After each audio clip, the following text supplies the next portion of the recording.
YCP ఓడిపోయి 14 నెలలైంది.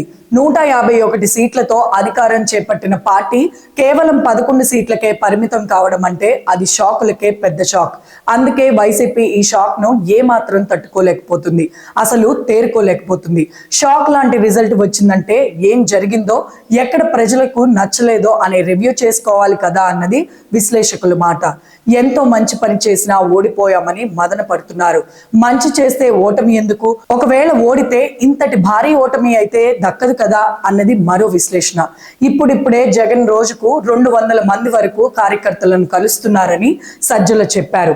ఇకపై యువతకు ప్రాధాన్యత ఇస్తామని, ప్రజల్లోకి వెళ్లి కూటమి మోసాలను ఎండగడతామని వైసీపీ చెప్తుంది. వైసీపీ పునర్నిర్మాణం కోసం ప్రణాళిక సిద్ధం చేశామని వైసీపీ పెద్దలు అంటున్నారు. వైసీపీ ఫ్యాన్ కి రిపేర్లు జరిగి ఆ పార్టీ జెండా ఎగిరితే పార్టీని నమ్ముకున్న లక్షలాది మందికి మేలు జరిగినట్లే అని నేతలు అంటున్నారు.